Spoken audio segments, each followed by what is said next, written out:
Temas económicos en nuestra pantalla. ¿Cómo le va? Bienvenido. Titulares a continuación.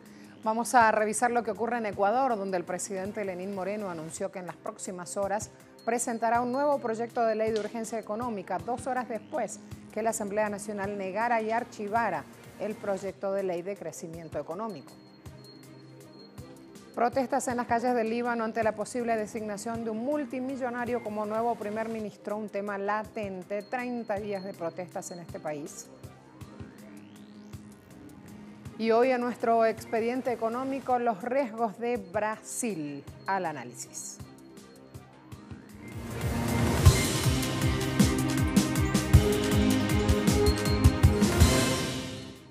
La Asamblea Nacional de Ecuador rechazó este domingo un paquete de reformas fiscales y monetarias propuestas por Lenín Moreno, un triunfo para los diputados de la oposición, o sea, un triunfo para Revolución Ciudadana.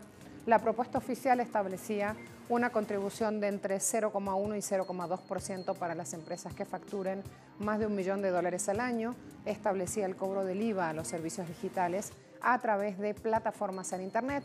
Plano fiscal, el proyecto fijaba un techo de presupuesto para cada institución pública y bajaba la capacidad del Ejecutivo de aumentar ese techo, que ahora es hasta un 15% a un máximo de 5%. Diversos sectores denunciaban que este proyecto buscaba fortalecer solamente a los empresarios, al sector bancario, y que se reseñaba aquí la eliminación del anticipo del impuesto a la renta para todas las empresas. Con eso lo que decían es daba beneficios justamente a las empresas y no aterrizaban necesidades de todos los ciudadanos a la hora de enfrentar el déficit fiscal.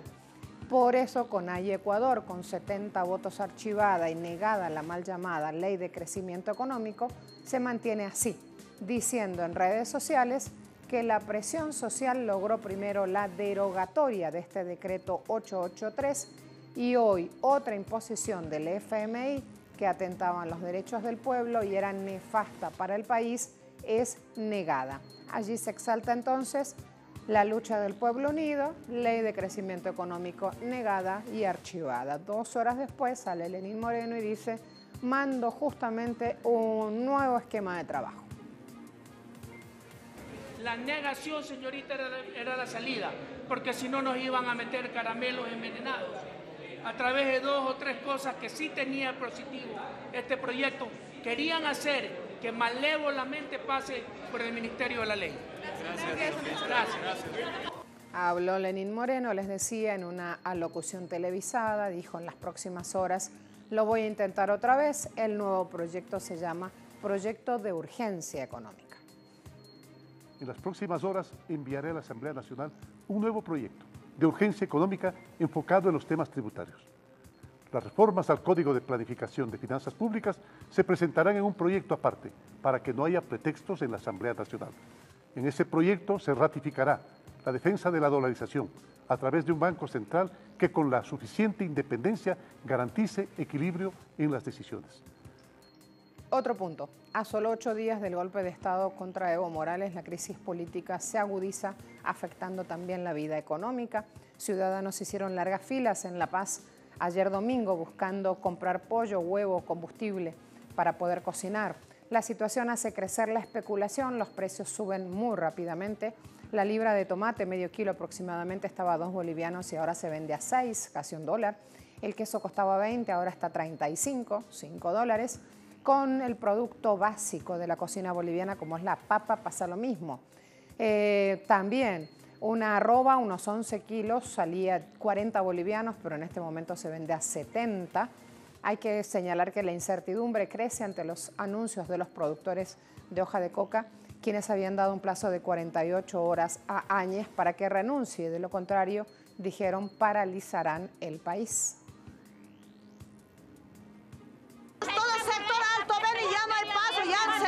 Carreteras, no hay paso, ya se han huido todos los compañeros, yo he llegado ayer último, apenas ya están todos movilizados, hasta que salga Áñez que renuncie, va a seguir bloqueado así y va a seguir muriendo de hambre los de la zona zona sur más que todo, ¿no? En este momento hay escasez, así usted tenga el dinero que tenga no puede comprar. En el que tal, por ejemplo, nos han hecho anotar nombre y teléfono indicando de que nos van a llamar.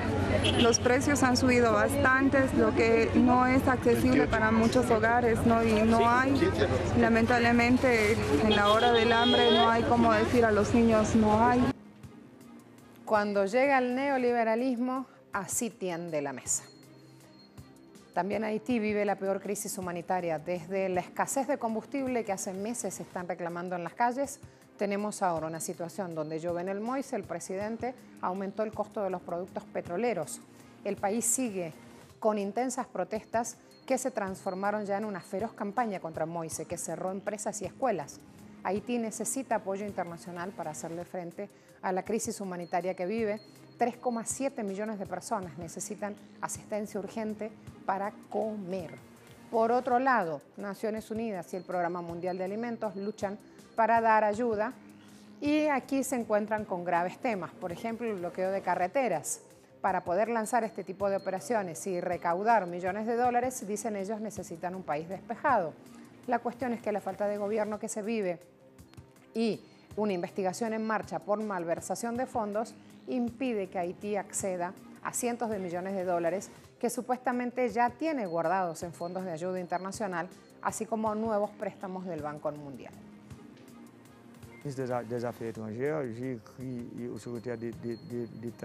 Estamos trabajando para ver cómo reunir a todos para una solución sostenible a la crisis. Y esa solución sostenible debe pasar por un acuerdo político. Es necesario tener un acuerdo porque necesitamos un consenso. Y a partir de este acuerdo político tendremos un gobierno de unión nacional. ¿Cómo será capaz de instituir un gobierno sindical nacional como lo desea? Un presidente que pierde toda su autoridad de convocatoria. Cuando el presidente inicia su diálogo, nadie ha ido a participar. Por supuesto, puede reunirse con el partido PHTK, con otros partidos que nadie puede identificar. Pero no hay cara de la oposición, ni de la sociedad civil que va a apoyar ese proceso, porque nadie quiere sentarse con él. Otro país que está en crisis, en otro punto del mundo, 30 días ya cumplidos de manifestaciones de la sociedad civil. Me refiero a Libia. Mire estas imágenes, ya le cuento más a la vuelta de la pausa.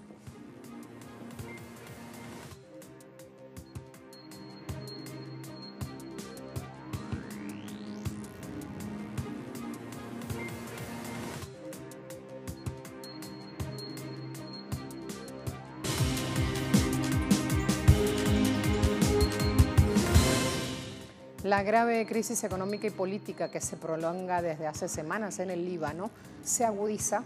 Por esto el presidente del Parlamento ha dicho que el país de los cedros es como un barco que se hunde poco a poco. Instó a adoptar los pasos necesarios antes que se hunda por completo. A principios de octubre arrancaron las protestas contra el gobierno en Líbano, producto de un agravamiento de la crisis económica y después que la moneda local cayera por primera vez en las últimas 2 décadas. Pero el descontento generalizado se venía avivando desde julio pasado, cuando el Parlamento aprobó un presupuesto de austeridad para hacer frente al déficit. Líbano soporta uno de los niveles de deuda pública más altos del mundo. Actualmente está fijado en 86.000 millones de dólares, equivalente a más del 150% del Producto Interno Bruto. Su economía está estancada. El crecimiento real del PIB fue apenas de 0,2% en 2018 y se estima que entrará en un crecimiento negativo de 0,2% en 2019, según el Banco Mundial. A esto se suma una elevada tasa de desempleo, cercana al 30%. Aprendes y obtienes una educación, pero al final del día no hay trabajos disponibles. Y si vas a encontrar un trabajo, tienes que besar las manos y los pies para conseguirlo. Y cuando lo haces, te preguntan, ¿a qué secta perteneces? ¿A qué fiesta perteneces? ¿De qué lado estás? Debes permanecer en una fiesta para ser contratado. Queremos un país donde podamos vivir con nuestra dignidad. Esto es inaceptable. Las protestas contra el gobierno llevaron al primer ministro Saad Hariri a presentar su dimisión el pasado 29 de octubre. Desde entonces, el país sigue a la espera del nombramiento de un nuevo jefe de gobierno, sin que se haya conseguido el apoyo político necesario en torno al candidato a suceder a Hariri. Hablemos ahora de una bilateral, la relación entre Corea del Sur y Japón, que alcanzó un nuevo mínimo desde el año 65, cuando tenían esos países una disputa comercial. Para aliviar la tensión ahora tuvieron una consulta de alto nivel en Tokio el viernes pasado.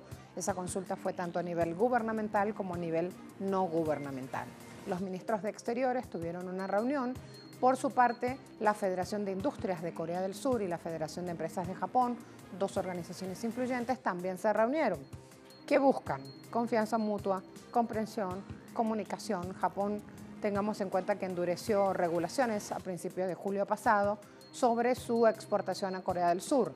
3 materiales vitales para producir chips de memoria y paneles de visualización, que son pilares justamente de exportación coreana. Además, los japoneses eliminaron a este último de su lista blanca de comercio en agosto pasado. Como contramedidas, Corea del Sur eliminó a Japón también de su lista blanca de comercio, se negó a extenderle un acuerdo de seguridad de información militar y presentó una queja contra Japón ante la OMC.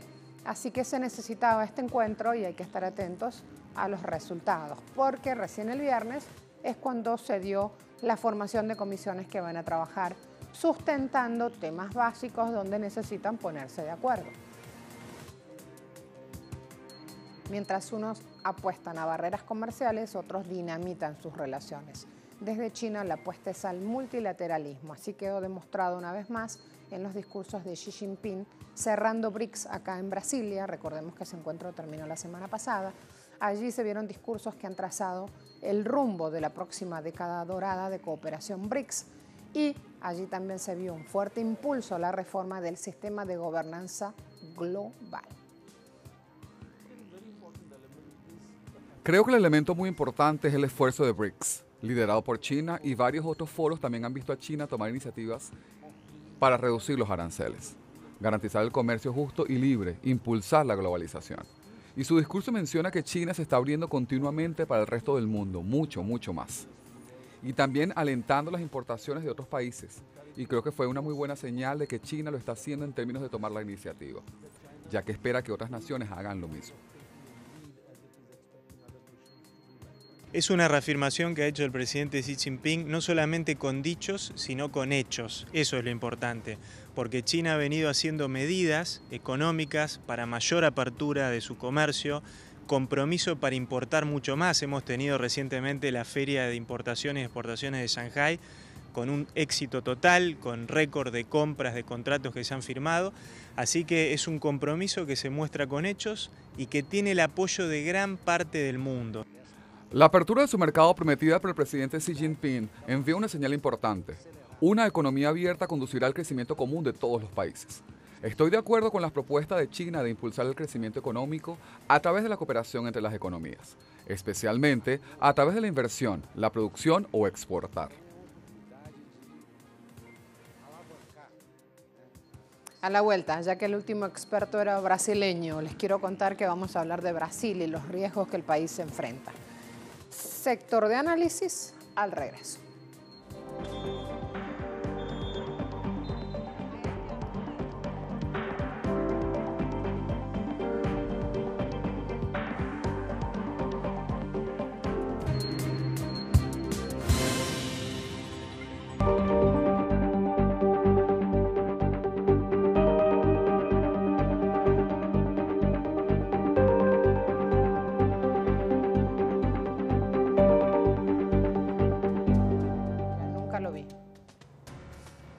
Brasil, la llamada potencia suramericana, no termina de levantar vuelo y de sacar pecho ante una serie de desafíos que ponen en riesgo su crecimiento económico para el año 2020. Brasil, la llamada potencia suramericana, no termina de levantar vuelo y afronta una serie de desafíos que ponen en riesgo un crecimiento robusto de su economía para 2020. El país navega por terreno pantanoso y este año tanto el gobierno de Jair Bolsonaro como analistas financieros y el Fondo Monetario Internacional prevén una expansión del Producto Interno Bruto por debajo del 1%, y aunque para el año próximo proyectan una mejora de alrededor del 2%, existen varios factores que podrían rebajar ese porcentaje. En el escenario externo, uno de los desafíos es cómo evitar que la guerra comercial entre Estados Unidos, China y la Unión Europea impacte en el crecimiento de Brasil. El FMI ha advertido que si continúa la escalada de tensión, que se extiende por más de un año y que provoca una millonaria lluvia de aranceles, el crecimiento del 90% de los países, incluido Brasil, será perjudicado. Cuando se habla de las dos potencias, Brasil debe decidir a quién le conviene mantener del otro lado de la balanza. Con China se estudia la participación de Huawei en la subasta de frecuencias para el 5G prevista para el año próximo. Con Estados Unidos se trabaja en un acuerdo comercial. El acercamiento de Bolsonaro a su homólogo estadounidense Donald Trump no cae en gracia en las relaciones que mantiene con China, que hoy supera a Estados Unidos como principal socio comercial del gigante suramericano. Así, el militar retirado de extrema derecha debe decidir si le sigue guiñando el ojo a alguien a quien no le importa imponerle restricciones comerciales, caso Washington, o a un país que impulsa negocios vía diplomacia, caso Beijing. Además, la esperanza de que Mercosur se convierta en un proyecto de integración económica que inserte a la región en mercados globales se disipa a través de su uso como arma política. Bolsonaro ha dicho que pujará por la salida de Argentina del bloque común si Alberto Fernández, de la mano de Cristina, gana las elecciones argentinas. Y si bien desde el gobierno de Bolsonaro insiste en que quieren recuperar el tiempo perdido y firmar acuerdos con actores relevantes, analistas aseguran que están llegando tarde a la fiesta, pues la tendencia es otra debido a la crisis en el sistema multilateral. Si nos vamos a la esfera nacional, nos encontramos con las profundas reformas estructurales prometidas por Bolsonaro para enderezar el crecimiento y revertir el abultado déficit fiscal nominal, que se ubica en el 6,32% del Producto Interno Bruto. Caminan más despacio de lo esperado. Pero esto no es todo, ya que se le suma el desempleo, que continúa en niveles altos, en 11,8%, equivalente a 12,6 millones de personas. El consumo de las familias aún es bajo. En septiembre hubo una deflación del 0,04% y el apetito de las empresas para pedir préstamos está moderado. Por otro lado, según el riesgo político que aún genera Brasil en inversores extranjeros, los expertos opinan que la llegada de Bolsonaro al poder no ha logrado estabilizar el ambiente político. Y ya saben que si la política no está bien, ni aparece justamente en la economía. Con sus declaraciones a lo Bolsonaro, la crisis interna abierta en su partido, con una nula articulación con el Congreso, así no van a lograr la normalidad, dicen los expertos. A esto se suma un discurso antiecologista contrario a las evidencias científicas que alertan de la crisis climática y a favor de explotar recursos minerales amazónicos.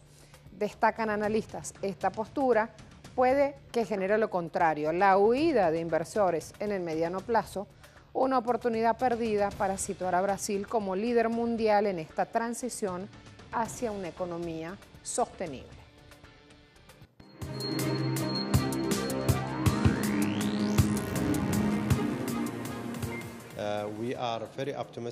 Somos muy optimistas porque esta mañana acabamos de anunciar el rango de precios que está entre 30 y 32 reales por acción. Y estamos muy optimistas de que habrá mucha participación. Aramco lo hizo. Finalmente este domingo lanzó la mayor operación pública de venta de acciones de su historia. Hubo en la previa algunos titubeos. El gigante petrolero saudita salió a bolsa con un precio de referencia que sitúa el valor de la compañía entre 1,6 y 1,7 billones de dólares, por debajo del objetivo inicial de alcanzar los 2 billones. La empresa oferta el 1,5% de sus acciones a través de Tadawul, el mercado bursátil de Riad, unos 3.000 millones de acciones, por cuya venta espera obtener 25.600 millones de dólares, por encima de la salida a bolsa, el récord de Alibaba hace 5 años, ¿se acuerdan?, cuando llegaba a 25.000 millones. La oferta pública de venta de acciones permanece abierta hasta el próximo 28 de noviembre para inversores privados, exclusivamente sauditas, por resolución de la empresa. Los particulares tendrán otro tipo de participación. La compañía Aramco es la joya de la corona de la inversión en Arabia Saudita y una compañía segura para invertir, y la compañía más grande del mundo.